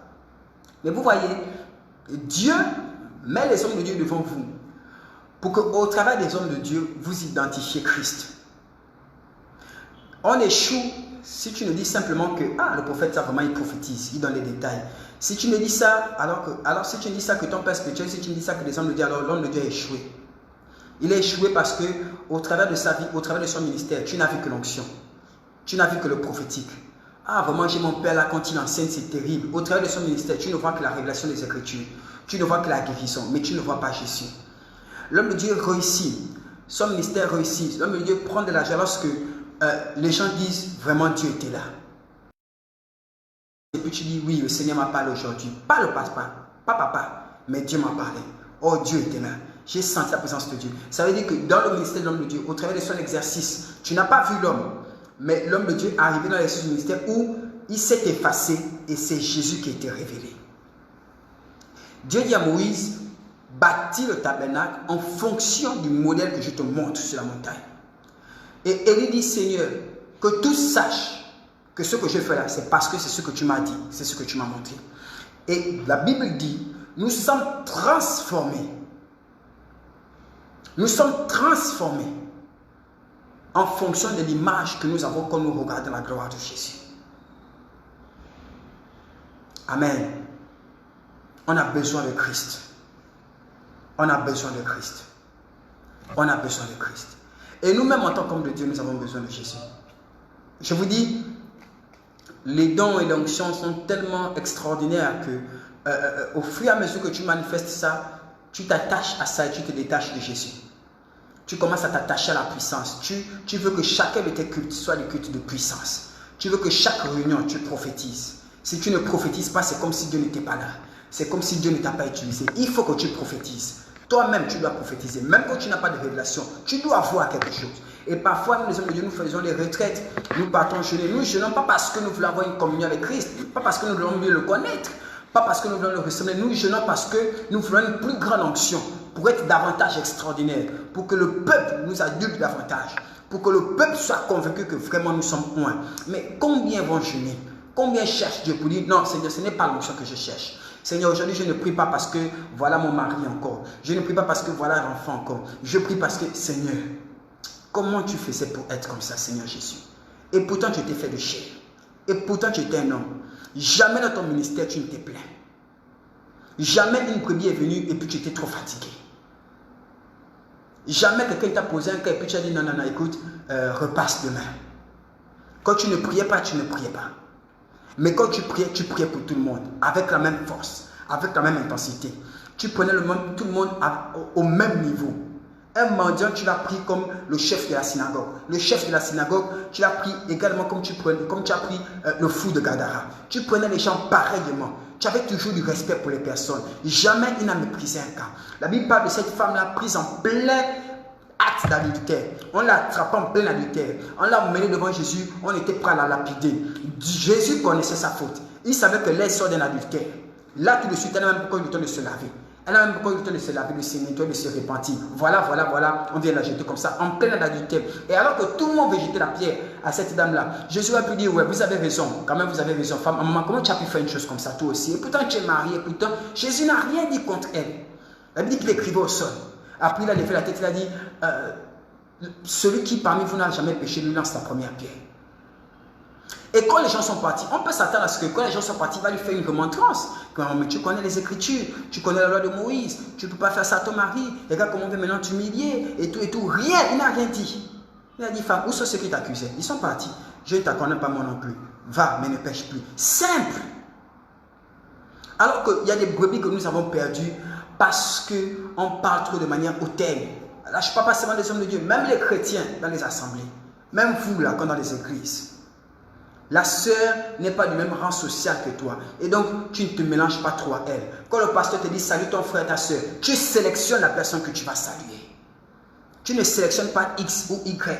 Tu ne sélectionnes pas le frère qui a un peu la chemise comme ci, comme ça. Parce que tu sais qu'apparemment lui ne travaille pas. Non, tu sélectionnes. Tu t'assois toujours à côté de tes gens. Bien-aimés. Aïe, Seigneur. Et il faut une situation comme ça. Dans cette pandémie-là. Pour montrer les limites même de l'Église. On veut tous réussir dans la vie. C'est ça, c'est pour ça qu'on prie. On prie parce qu'on veut tous le mariage. On prie parce qu'on veut tous les enfants. On prie parce qu'on veut tous l'argent. On prie parce qu'on veut tous les biens. On prie parce qu'on veut, voilà, on veut. Mais, combien de tes prières sont motivées parce que tu es bouleversé par cette personne qui est Jésus? Au-delà de croire en lui, et de faire de lui ton Seigneur et ton Sauveur. Tu te dis, mais Seigneur, on ne retrouve plus les hommes comme toi. Même parmi tes grands hommes de Dieu, même parmi les grands serviteurs de Dieu, on ne retrouve plus un homme comme Jésus. Bien aimé, la Bible, Jésus ne parle de la Bible, c'est un homme. On ne retrouve plus un homme comme Jésus. Même parmi les grands prophètes qui ont des grandes visions, on ne retrouve pas un homme comme Jésus. Oui, mon prophète est loin. Oui, mon prophète prophétise. Oui, mon pasteur enseigne bien. Il y a des choses que j'aime chez lui. Mais, quand j'entends parler de Jésus, quand je lis les évangiles, quand je vois comment cet homme-là agissait, my God, Père, je vais être comme ça. Et la Bible dit, ayant vous les sentiments qui étaient en Christ Jésus. Ce n'est pas en vain que ce nom-là a été élevé dessus de tous les noms. Regardez, vous-même, maintenant que je suis en train de parler, je vous ai dit c'était une petite exhortation. Examinez par l'esprit comment cet homme était exceptionnel. Comment est-ce qu'il était spécial. En plus d'avoir voué toute sa vie au ministère, regardez même son caractère, son comportement. Lazare est mort, il voit la détresse des sœurs de Lazare et lui-même il se met à pleurer. Il pleure à cause de la détresse de cette femme-là. Combien d'hommes de Dieu, combien de frères en Christ, tu as perdu tes parents, il vient pas seulement t'assister, mais il a tellement mal pour toi qu'il partage ta peine, il pleure avec toi. Il y a des gens qui appellent, oh voilà, j'ai perdu ma mère, j'ai perdu ceci, j'ai perdu cela. On te demande la dîme. Mais tu as oublié ta dîme. Mais papa, je te dis que je suis en deuil là. Ah bon, d'accord, ok. On va envoyer les collaborateurs, mais lui-même, il ne viendra pas. Il va envoyer ses collaborateurs. Lui-même, il ne viendra pas. Parfois même t'appeler. Tu as perdu ta mère. Même t'appeler, il ne peut pas t'appeler. Mais tu soutiens son ministère. Ce n'est pas un homme mauvais. Ce n'est pas qui est méchant. Pas du tout. Il est véritablement homme de Dieu. Je ne parle pas seulement de lui. Ça m'est aussi arrivé. Ça m'arrive beaucoup. Et vous voyez, on apprend chaque jour. Et chaque jour, nous devons être transformés. Chaque jour, nous sommes au contact de Jésus. Chaque jour, nous sommes transformés. Ça m'arrive aussi. Je ne partage pas ta peine. Parce que ma vie, c'est sacré à mes yeux. Regardez comment Jésus a partagé la souffrance de Marie. Regardez comment il a partagé la souffrance de Marthe. Lui-même, il s'est mis à pleurer. Lui-même, il s'est mis à pleurer. La Bible dit, et Jésus pleura. My God, quel homme extraordinaire. L'autre chose qui me choque, Jésus se retrouve seul sur la croix du calvaire. Et il n'y a que Marie et il n'y a que Jean. Il n'y a que les deux. Il est seul. Toute sa souffrance, il vit ça seul. Il souffre dans sa chair, il souffre dans son corps, il souffre dans son âme. Et il crie, Père, Père, pourquoi m'as-tu abandonné? Dans son esprit, il souffre. Il passe des temps difficiles. Sa mort est pénible. Il n'est pas simplement mort brutalement, mais c'est péniblement, c'est dans la torture qu'il va mourir. Et lorsqu'il va revenir, et lorsqu'il va voir Pierre qui n'était pas là, lorsqu'il va voir Pierre qui l'a renié 3 fois, le même soir où il a été vendu par Judas, lorsqu'il va voir Pierre, il ne va pas se fâcher. Il ne va pas tous revenir pour dire, vous m'avez abandonné dans mes moments les plus difficiles. Mais je vous assure que, voilà, maintenant je sais qui vous êtes. Je sais maintenant qui est qui. Je saurai que maintenant que, voilà, comment faire attention. Non, il ne va pas faire ça. Il va dire, Pierre, même tu. La Bible va aller plus loin. Alors qu'ils seront, il va prendre le poisson. Il va faire à manger aux personnes qu'il avait abandonnées. Il va préparer pour eux. Il va préparer pour eux. Eux, ils sont mal. Ils ont abandonné le Seigneur. Seul Jean était là. Il va faire à manger. Et ils vont manger. Après, il va dire, Pierre, même tu. Il ne va même plus parler de ça, Pierre. Il va même plus dire, ah, Pierre, je t'avais bien dit, tu allais me renier. Tu as vu, tu m'as renié. Pierre, ça m'a fait mal. J'étais sur la croix, je n'ai vu que Jean. Vous n'étiez pas là. Toi, tu n'étais pas là. Pierre, toi en qui j'avais confiance. Toi, il ne va rien dire. Est-ce qu'il va se plaindre? Il ne va même pas se plaindre. Même sur la croix, il ne va pas dire, Seigneur, voilà les gens que tu m'as donnés, il m'a abandonné au Seigneur, souviens-toi de ça. Rien. Il ne va rien dire. Il ne se plaint pas. Il dit, Pierre, même tu paies mes brebis. Pierre, prends soin. Pierre, Seigneur, tu sais que je t'aime. Tu sais. Il ne dit plus rien. Il va rester avec eux près de 40 jours. Il ne va jamais parler de ça. Ce n'est pas qu'il garde ça dans le cœur. Non, il a oublié. Il a oublié. Mais nous, chrétiens, combien là, dans les moments difficiles, personne ne nous a assisté, la personne n'était pas venue. Combien on va garder ça dans le cœur? On va te rappeler ça.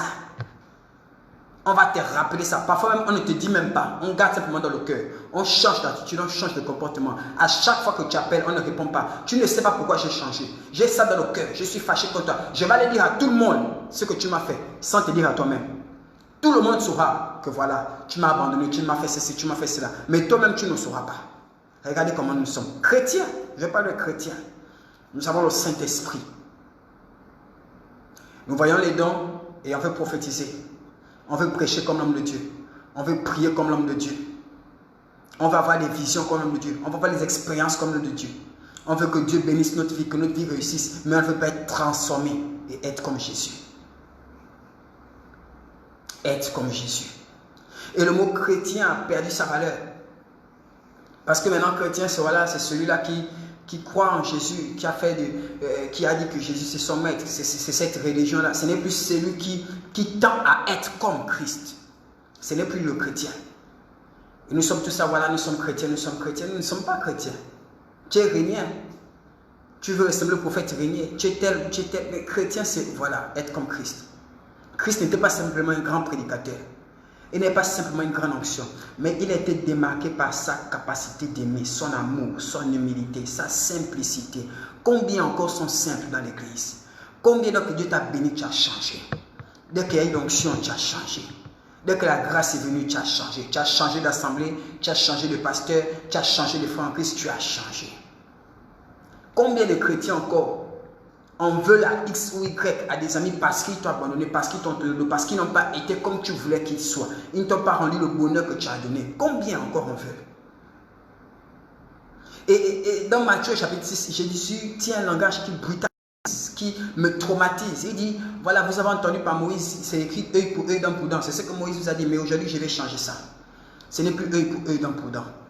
Maintenant je vous dis, aime ton ennemi. Parce que si tu n'aimes que tes amis, tu fais quelque chose de normal, même les païens font ça. Pourquoi tu vas avoir une récompense? La récompense, c'est quand tu fais quelque chose de anormal, de surnaturel, de hors du commun, que le monde ne peut pas comprendre. Quelqu'un qui t'a haï, la copine qui a fait des avances à ton mari, la copine qui a envoyé des messages à ton mari, tu ne te bagarres pas avec elle, tu ne te fâches pas, tu dis maman, je sais ce que tu as fait, mais tu sais, voilà. Oh, je m'empêche de dire certaines choses parce que les sœurs vont me regarder. Regarde, l'homme de Dieu. C'est ce que la Bible dit. Lisez Matthieu chapitre 5. Lisez Matthieu chapitre 5. Lisez Matthieu chapitre 5. Jésus dit voilà. Agis comme ça. On te gifle à la joue gauche. On te gifle, donne la joue droite. Ça dit que ne rends pas le mal qu'on te fait.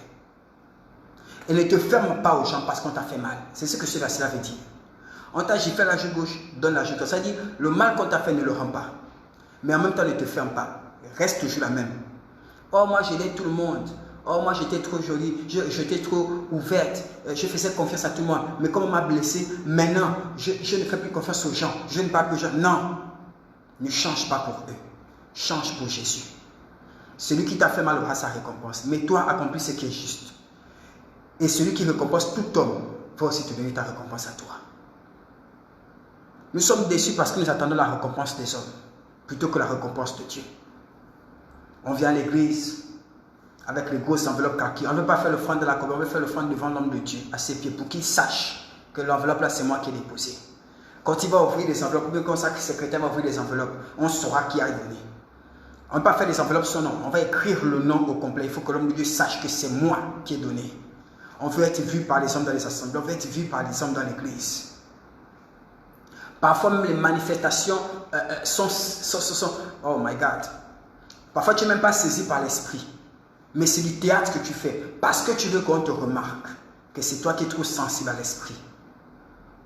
Parfois quand tu pries à haute voix là, c'est parce que tu veux qu'on entende que toi tu sais prier. Il faut qu'on te mette dans le comité des chantres. Bien aimé, arrête de chercher à ce que l'homme te remarque. À ce que l'homme te voit. Lorsque personne ne te voit, c'est alors que Dieu te voit. Lorsque personne ne te remarque, c'est alors que Dieu te remarque. Jésus dit, lorsque vous priez, ne faites pas comme certains-là qui font là, ces hypocrites. Ils se mettent dans les rues, ils se frappent la poitrine. Ne faites pas comme eux. Ton Dieu qui est dans le secret. Parce que eux, quand ils font ça devant les hommes, ils ont leur récompense. Ça ne veut pas dire ne prions pas à haute voix. Ça veut simplement dire que lorsque tu attends que les gens te regardent, les hommes te remarquent, le fait que tu aies été vu là, c'est déjà ta récompense. Et si tu as été récompensé, Dieu n'a plus à te récompenser. Il y a des prières qui ne sont pas exaucées parce que tu pries pour que les gens entendent. Tu ne pries pas pour que Dieu entende. Et comme les gens t'ont entendu, c'est ça ta récompense. Dieu ne récompense plus. Il y a des offrandes qui ne montent pas au ciel parce que tu as fait l'offrande pour que le prophète te regarde.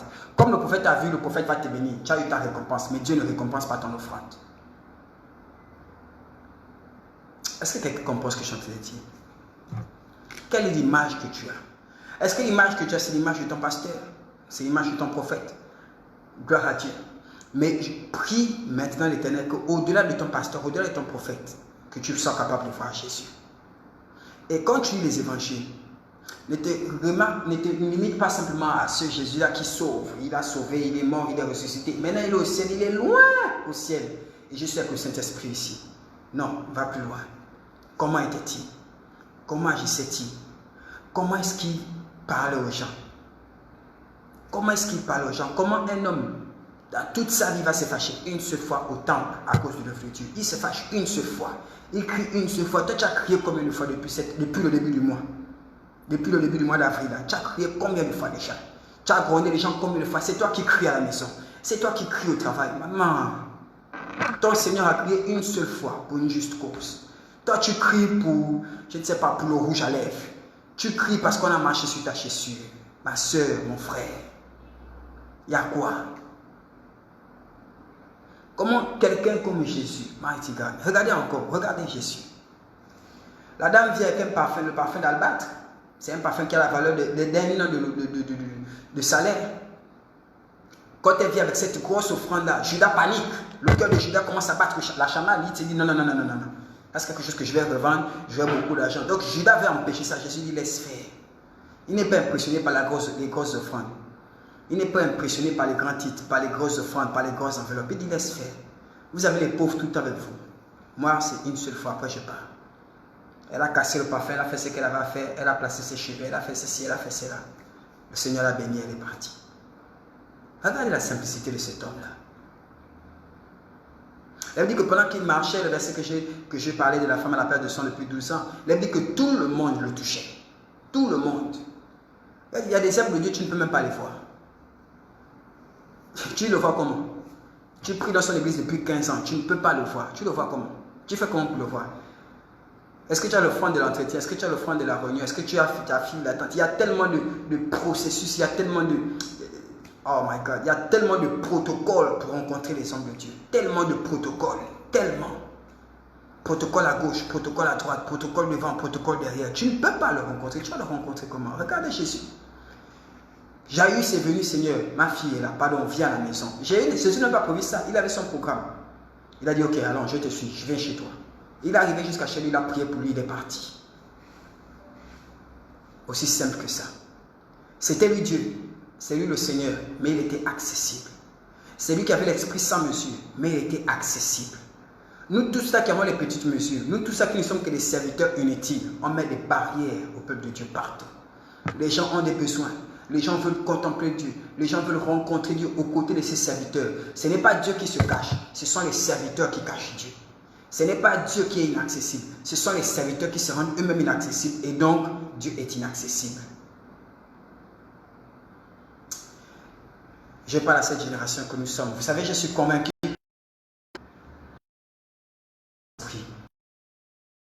Une vision que Dieu m'a donnée depuis des années. J'avais 12 ans. Une vision où je voyais une armée qui se levait, une armée de serviteurs de Dieu, différents. Je pensais simplement qu'ils étaient différents dans leur onction, mais ils n'étaient pas différents que dans l'onction. J'ai compris aussi qu'ils sont différents dans leur manière d'être, dans leur manière de présenter Jésus, dans leur manière de refléter Jésus. Des hommes de Dieu doux, des hommes de Dieu calmes, des hommes de Dieu aimants. Tu l'appelles, tu n'es pas son collaborateur. Ce n'est pas toi qui as payé sa voiture. Tu ne fais pas des grosses offrandes, mais parce que tu as d'abord dit Seigneur, tu l'appelles que tu as un cas, tu as ton parent qui est à l'hôpital, il vient, il prie pour ton parent. Et il part à la maison, sans complexe, sans problème. Je parle de nous et je parle aussi de vous. Arrêtez de montrer au monde un Jésus qui ne transforme pas les cœurs. On part à l'église avec des beaux tissages, des beaux maquillages, des belles tenues. En apparence, nous reflétons la chrétienté irréprochable, mais à l'intérieur, nous sommes des tombeaux blanchis. C'est ce que Jésus a reproché aux pharisiens. Il a dit, vous n'êtes que des tombeaux blanchis. À l'extérieur, c'est peint, c'est blanc, mais à l'intérieur, c'est pourri, c'est mort, il n'y a rien. C'est vous qui êtes à l'église, c'est vous qui chantez, qui êtes à la chorale, à l'intercession. C'est vous qui êtes aux côtés des hommes de Dieu. C'est toi la collaboratrice du prophète, le collaborateur de l'homme de Dieu, du pasteur. C'est vous. Mais quand vous sortez de l'église, quand vous sortez des quartiers, quand l'homme de Dieu n'est pas là pour... Comme le Dieu n'est pas là pour voir les... Tu es devenu quelqu'un de totalement indifférent. Tu n'as plus rien à voir avec la chrétienne qui pleurait à genoux. Dieu ne transforme pas ton caractère. Non, tu ne laisses pas ton caractère accessible à la transformation que l'Esprit doit opérer en toi. Dieu, c'est juste un sauveur pour toi. Ce n'est pas le modèle selon lequel tu veux bien que l'Esprit te transforme. Soyons transformés par le Saint-Esprit. Ne tuons pas le ministère de l'Esprit dans nos vies. Il est là pour travailler pour que nous soyons les maris. Travailler afin que nos caractères ne soient plus des caractères de Régnier, ni des caractères d'Antoinette, ni des caractères d'Armel, mais afin que le caractère ressemble à Christ, ressemble à Jésus. Où on n'a pas besoin de te voir avec la grosse Bible pour dire que tu es chrétien. On n'a pas besoin de t'entendre tout le temps dans le bureau, c'est toi qui mets les louanges, c'est toi qui mets les dénamoina dans le bureau. C'est toi qui mets les dénamoina. Parfois tu ne pries même pas, mais tu mets les dénamoina pour montrer aux gens que voilà, moi je prie quand même. Et tout le monde, c'est toi qui mets les Moïse. On n'a pas tu as mis le Moïse Billet toute la journée. Non, ce n'est pas la chanson qu'on veut savoir. On veut savoir qu'est-ce que ton caractère montre. Qu'est-ce que tu reflètes. Les chrétiens n'ont pas dit en church, appelez-nous chrétiens. Non, les gens ont constaté que voilà le petit groupe des chrétiens. Au début, c'était un mot péjoratif. Mais après, c'est une étiquette qu'on arbore fièrement. Cette étiquette ne te définit pas. C'est toi qui définis l'étiquette. Ce n'est pas parce que toi te dit chrétien que tu l'es. C'est parce que tu es à l'intérieur de toi qu'on te dit chrétien. Il est temps qu'une génération d'enfants de Dieu, les copies de Jésus, pas les copies du pasteur, pas les copies du prophète, les copies de Jésus, pas les copies de Joyce Meyer, les copies de Jésus. On écoute des messages tout le temps. Il faut que ces messages travaillent. Je vais relire ce verset avec toi. Dans le livre de 2 Corinthiens, c'est l'exhortation que je voulais te partager. Nous tous, qui le visage découvert, contemplant comme dans un miroir la gloire du Seigneur, nous sommes transformés en la même image, de gloire en gloire, comme par le Seigneur, par l'Esprit. Donc, chaque jour, de gloire en gloire. Donc, au fur et à mesure, la transformation s'opère. Ce n'est pas brusquement, ce n'est pas aujourd'hui, ce n'est pas immédiat, non, mais c'est au fur et à mesure, de gloire en gloire. La transformation s'opère jusqu'à ce que la matière première que tu es soit totalement transformée au produit fini qu'est le Seigneur Jésus. Le Saint-Esprit est venu dans ta vie pour enfanter Christ à nouveau. Il est descendu à Marie pour enfanter Christ dans son ventre. Et il descend en toi. Et tu deviens Marie. Et il descend en toi pour enfanter à nouveau Jésus. Et c'est toi cette matière première-là. Marie n'a porté que Jésus. Marie a porté Jésus. Mais toi, tu n'es pas Marie. C'est carrément toi la matière première. C'est carrément toi l'embryon que l'Esprit va travailler pour faire de cet embryon-là un Jésus mature. Et donc, l'Esprit est descendu en toi, établit sa demeure, afin d'opérer en toi, afin de te transformer en la personne de Christ. Pour l'instant, on n'a que Nefertiti. Mais le Saint-Esprit, chaque jour, travaille pour que Nefertiti donne naissance à un autre Christ, à un autre Jésus, dans sa maison, dans son foyer, dans sa ville, dans son lieu de travail. Les gens constatent que cette fille-là n'a même pas besoin de demander si elle prie, on sait qu'elle prie. Vous savez, il y a des gens, on ne demande même pas, est-ce que tu pries quelque part? Dès qu'on te regarde, on te dit, ah, tu es chrétien, c'est tout. Tu ne sais pas comment la personne te pose la question, mais il y a quelque chose que tu dégages. Mais ce que tu dégages ne doit pas simplement être d'apparence. Parce que plus nous sommes dans la présence de Dieu, plus il y a une gloire de Dieu qui recouvre notre corps. Mais ce n'est pas seulement une apparence. Maintenant, on ne te regarde même plus. Mais quand on entend parler de ce que tu fais, de comment tu dis, quand on t'entend parler, on te voit agir, on sait que tu es chrétien. On sait que Jésus t'a transformé. La Bible dit, vous êtes le sel de la terre et la lumière du monde. Et je finis par là. Et la Bible dit que si le sel perd sa saveur, avec quoi la nuit rendra-t-on? Elle dit, plus bas, que votre lumière luise ainsi et que le monde voit votre bonne œuvre et glorifie votre Père. Donc, Dieu est glorifié à partir de tes œuvres. Qu'est-ce que Dieu expose au monde afin que le monde glorifie Dieu, afin que le monde voit Dieu? Ce sont tes œuvres. Ce sont tes œuvres qui montrent que Dieu a travaillé, que Dieu a opéré en toi. La Bible dit dans Genèse chapitre 1, au commencement Dieu créa les cieux et la terre était informe et vide. C'est ce que nous sommes lorsque nous rencontrons Jésus. Nous sommes une terre informe et vide, désemparée, meurtrie, blessée. Et Dieu commence à parler, que la lumière soit. La parole de Dieu, les messages, les prédications, les enseignements, la parole de Dieu, en train de produire en toi la lumière, en train de produire en toi les êtres vivants, en train de produire en toi des choses. Mais le but de l'esprit, c'est que régner enfante un Christ. Alléluia. Lisons les évangiles. Ne nous laissons pas de lire les évangiles. Ne nous disons pas, voilà, on connaît déjà Jésus, c'est le sauveur, maintenant, je vais savoir les liens familiaux, je vais savoir ceci, je vais savoir cela, je vais savoir ceci. Écoutez, la malédiction ne retient pas le Seigneur. Lorsque Christ sera établi en toi, tu n'auras même plus besoin de cure d'âme.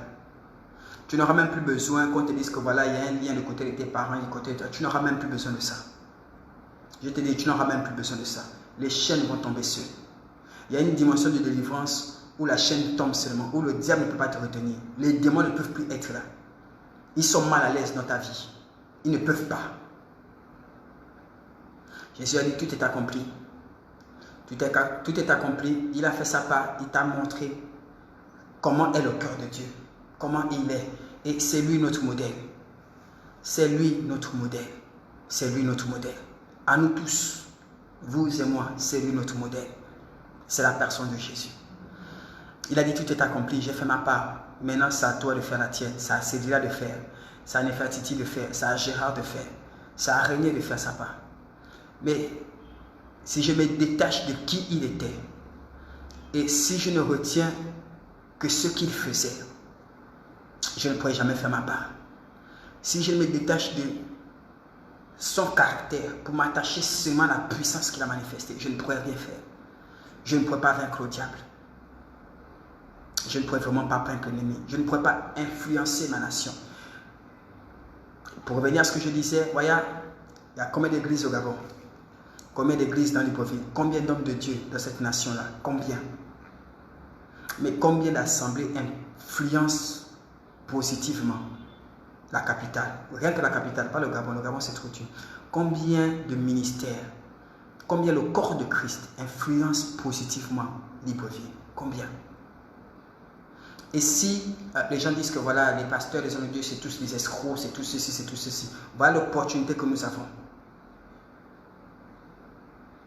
Maintenant, il y a la COVID-19. Voici l'opportunité que l'Église a. Voilà une opportunité où l'État est dépassé. Est-ce que ce que nous pouvons apporter, c'est seulement la prière? Il n'y a que la prière, il n'y a que le jeûne que nous pouvons faire. La Bible mentionne que Jésus priait pour les malades, mais Jésus nourrissait les gens. Il a dit, donnez-leur vous-même à manger. Et qu'est-ce que vous avez vous-même? Donnez, je vais prier. Et tout le monde a mangé. Il a fait ça 2 fois. Il y a vraiment que le jeûne qu'on peut faire. Il n'y a que ça. On montre à notre état que ce que nous on peut faire, c'est seulement le spirituel. Mais nous sommes aussi des êtres physiques. Nous devons donc impacter dans le domaine physique. Nous ne sommes pas des anges. Laissez le domaine spirituel aux anges. Nous faisons tout. Prions, mais soutenons. Et ce soir, j'aimerais parler à tous les serviteurs de Dieu, à tout le peuple de Dieu qui écoute et qui entend ce message-là. Nous savons que voilà, il y a un confinement partiel au Gabon. Les gens ne sortent pas. Mais nous avons la réalité du Gabon. Il y a des familles démunies. Il y a des familles réellement démunies. Des personnes qui vivent au quotidien. Ils se battent chaque jour pour manger chaque jour. Ça veut dire que si le jour il n'est pas sorti, si le jour il n'a pas travaillé, il ne mangera pas, il ne paiera pas ses factures, il ne fera rien. Il y a des gens, tu vas leur parler des masques, des gants, ils ne peuvent même pas s'acheter une boîte de sardines. Parce que chaque jour, elle partait faire sa manicure, sa pédicure, elle ne peut plus. Chaque jour, elle partait faire ses tissages, elle partait poser les tissages, elle partait coiffer les gens, elle ne peut plus. Il y a des gens qui vivent au Gabon le jour. Voilà, tous les Gabonais attendent le gouvernement. On attend, voilà, le président. Est-ce que c'est réel? Oh, est-ce que machin. Mais ok, il n'y a que l'état physique, il n'y a pas l'état spirituel au Gabon. Il n'y a que l'état physique réellement. Je pense aussi qu'il y a un état spirituel au Gabon. Je pense que tous ces ministères-là, tous ces hommes de Dieu ont été appelés par Dieu. Et il y a des ministères qui sont depuis 20 ans, qui sont là depuis 15 ans. Il y a des gens qui, je ne sais pas, il y a des ministères qui ont été bénis par Dieu dans cette nation. Pourquoi le corps de Christ ne se réunit pas? Pourquoi nos pères ne nous disent pas, voilà, les pères, s'il vous plaît, aidez un peu la nation. Montrez à la nation que quand vous fermez les églises, vous-même vous faites du mal. Parce que au-delà de la prière, on peut vous aider. Si les églises sortent des moyens, je ne sais pas, pour partager des masques dans les rues, pour partager des gants dans les rues, pour acheter des produits de première nécessité à ces familles démunies, ces personnes abandonnées qui ne peuvent plus vivre, qui ne peuvent plus manger, qui ne peuvent plus payer leur loyer, qui ne peuvent plus payer EDAN, qui ne peuvent plus payer le courant. Que le monde sache qu'à part ce que l'État a décidé de faire, il y a aussi l'État spirituel qui prend des mesures et qui applique ces mesures-là. Bien aimé, si l'Église s'implique réellement, pose des actes concrets auprès des populations, auprès des instances politiques, si on fait des dons je ne sais pas, à ces malades-là, des personnes atteintes de cette épidémie, si on voit comment l'Église va comment soutenir le corps médical, ces infirmiers qui travaillent, qui ne peuvent pas rentrer chez eux, si vraiment l'Église se lève, pose des actes concrets, bien aimé, comment ne pas respecter cette église? L'église n'a pas vocation seulement à influencer ses fidèles dans le bâtiment. Il n'y a que les fidèles qu'on influence dans les bâtiments. On a été un seulement pour prêcher dans le bâtiment. On a été un seulement pour chasser les démons dans les bâtiments. On a été un seulement pour jeûner, Seigneur, pour décréter les journées de jeûne. Ok, on va décréter les journées de jeûne. Ok, on va décréter les journées d'intercession. Ok, mais c'est tout ce qu'on peut faire. Réellement, c'est tout ce que l'Église du Gabon peut faire. C'est tout. Et vous savez, on est là, on se bat pour recevoir les dîmes, pour recevoir les offrandes. On appelle les gens, on n'oublie pas ta dîme. Hein. En fait, les dîmes, tellement on les fait. C'est bien beau, c'est un droit. La dîme, c'est un droit. Je ne parle pas contre ça. Vous devez faire vos dîmes. Vous qui ne faites pas vos dîmes, qui me suivez là, faites vos dîmes. Voilà. Mais au-delà de tout ça, il est temps que l'Église porte la peine de la nation aussi. Que l'Église porte la souffrance de la nation aussi. L'Église aussi, c'est le juge de la nation. L'Église aussi, la sentinelle. L'Église aussi, la sentinelle, pas seulement pour intercéder, mais l'Église aussi a une contribution dans la cité. Qu'est-ce qu'on fait? Qu'est-ce qu'on fait? Il y en a qui peuvent jeûner, il y en a qui peuvent prier, mais il y en a qui ont les moyens financiers, matériels pour soutenir la population. Qu'est-ce qu'on fait? Demain après-demain, lorsqu'on dit que voilà, tous les hommes de Dieu là sont des menteurs, on va se fâcher. Lorsque l'État va dire encore fermer les églises, on va se fâcher. Mais ils vont vous dire fermer les églises, ils vont nous dire fermer les églises. Nous sommes tous pénalisés parce qu'on n'a pas de poids. On n'a pas de poids concret. Elle dit que Dieu regarde au cœur, mais l'homme regarde à ce qui frappe. Faisons les actes que les hommes voient. Qu'est-ce qu'on peut faire? Il y en a qui, comme moi là, financièrement, vous êtes illimités. Mais il y a des chrétiens, il y a des hommes de Dieu, il y a des ministères qui ont été bénis. Chrétiens, frères en Christ, sœurs en Christ, réunissez-vous, réunissons-nous. Posez des actes concrets auprès de ces populations. Que l'État sache que le gouvernement physique pose des actes, mais le gouvernement spirituel aussi peut poser des actes. Ne montrons pas un Dieu faible.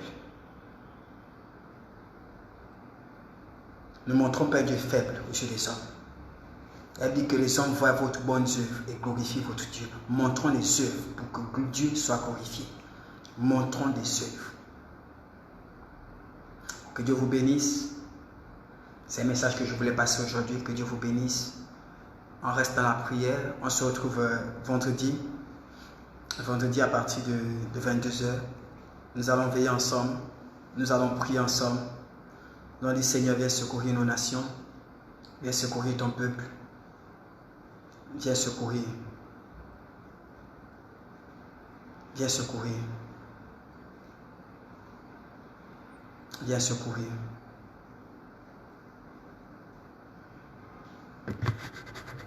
Soyez bénis dans le glorieux sang de Jésus. Je vais rentrer. Voilà un peu, il y a beaucoup de choses que je voulais dire sur ces questions-là. Mais bon, je pense que j'ai dit l'essentiel. Le reste va rester dans mon esprit. Le reste va rester enfoui dans mon cœur.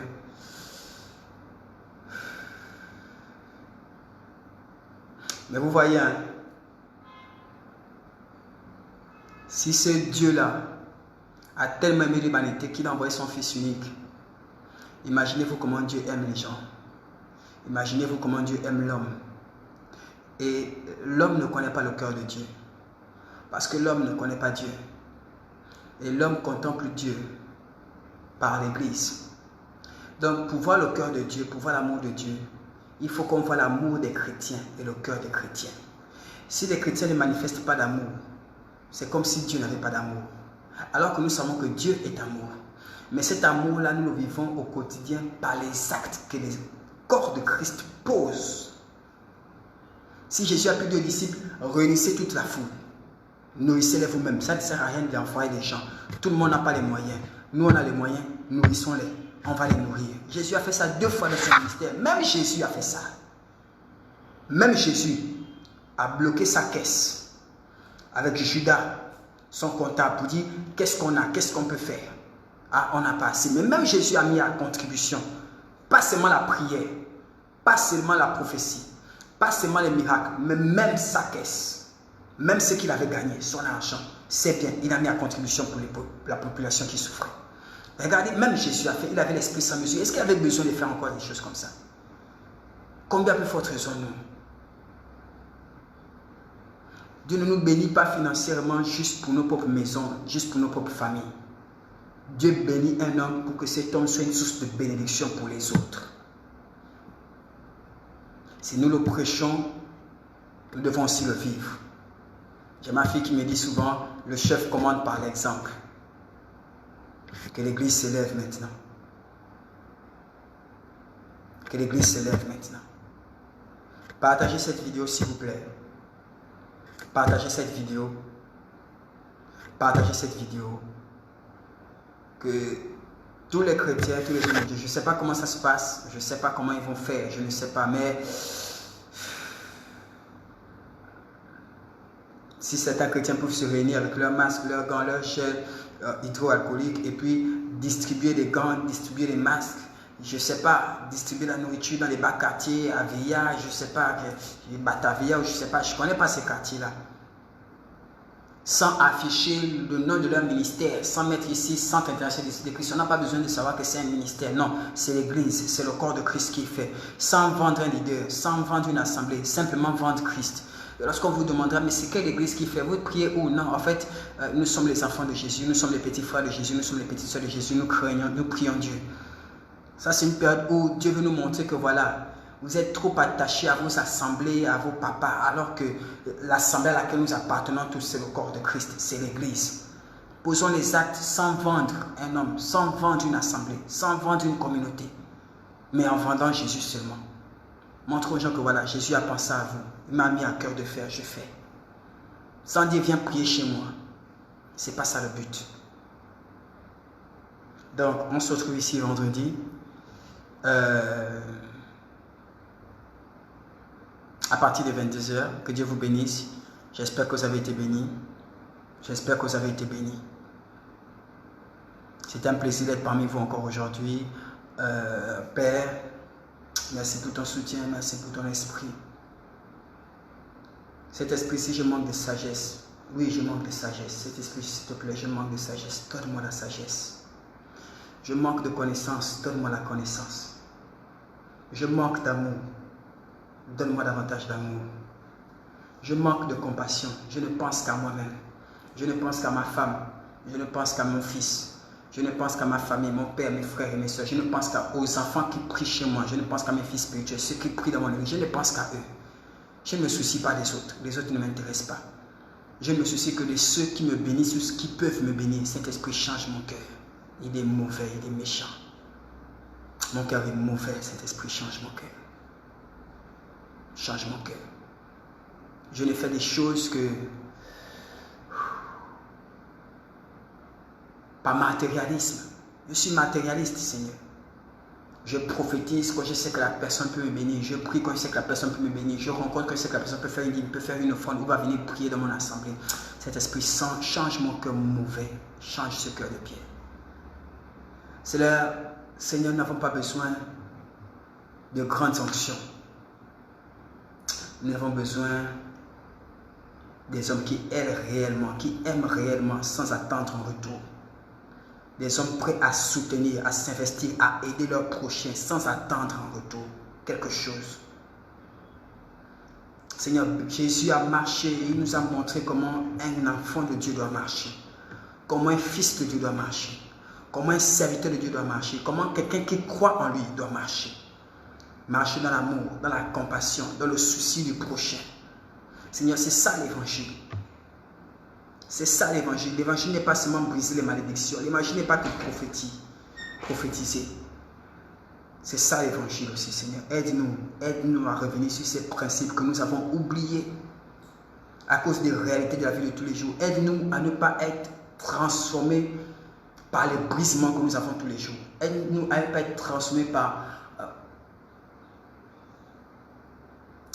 la situation, oh Seigneur, par le climat qui prévaut dans cette génération-là. Que ça ne nous change pas, mais que ta parole nous change.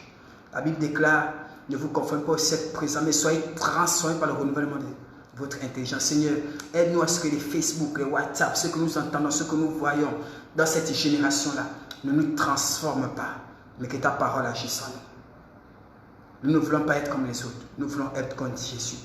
Je ne veux pas être un prédicateur simple. Je ne veux pas que les gens voient en moi, oh c'est un prophète, oh il prophétise, il fait ceci. Je veux que les gens voient en moi que voilà, il parle comme Jésus, il pense comme Jésus, il aime comme Jésus.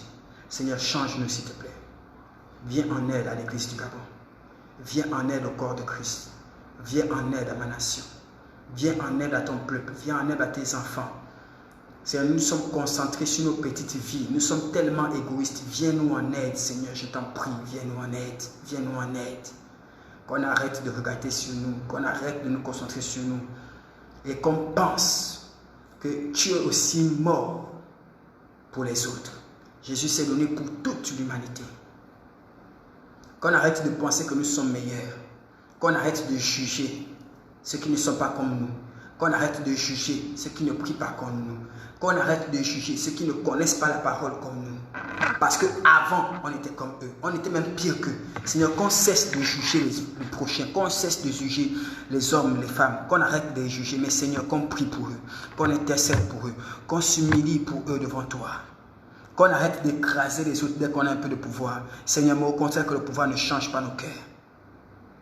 Donne-nous des cœurs humbles, des cœurs simples, des cœurs pleins de compassion, pleins de miséricorde, pleins d'amour. C'est ma prière aujourd'hui pour toi. C'est ma prière aujourd'hui pour toi. C'est un message que les gens n'aiment pas. C'est un message que les gens n'aiment plus. Mais c'est l'évangile. Que Dieu te bénisse, que Dieu te bénisse, que Dieu te bénisse. Amen. On se retrouve demain à 22h. Vous pourrez faire les témoignages. Contactez-nous sur Centre International des Disciples de Christ, notre page Facebook. Vous pouvez revisionner les vidéos sur notre compte YouTube, Centre International des Disciples de Christ. Ou alors, ceux qui veulent les entretiens, ceux qui veulent les rendez-vous, vous pouvez appeler à ces numéros-là pour vous enregistrer, le 066 36 28 28 ou le 065 77 00 15 avec indicatif plus 241, c'est au Gabon. Vous pouvez appeler ou communiquer par WhatsApp ou vous pouvez écrire sur Messenger à la page Facebook Centre International des Disciples de Christ. Je serai disposé à rencontrer, à recevoir toutes les personnes qui veulent être reçues, qui ont besoin d'être reçues, surtout dans une situation comme ça. Je suis disposé à le faire. Enregistrez-vous pour qu'on organise un planning, on organise des heures et des jours précis pour pouvoir recevoir tout le monde. Voilà. Enregistrez-vous. On m'a parlé d'une sœur qui veut discuter avec moi depuis le Sénégal, je crois. Elle sera ma priorité. Je vais discuter avec elle. Je ne sais pas si elle est connectée. Je ne connais pas ton prénom, la sœur, mais voilà, on va discuter. Ne t'en fais pas. Demain, je vais discuter avec toi. J'espère que ça se fera, que tu visionnes la vidéo, que voilà, tu vas contacter ou tu vas appeler. En tout cas, on va le faire demain.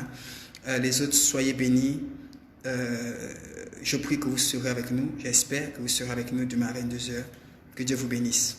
Amen.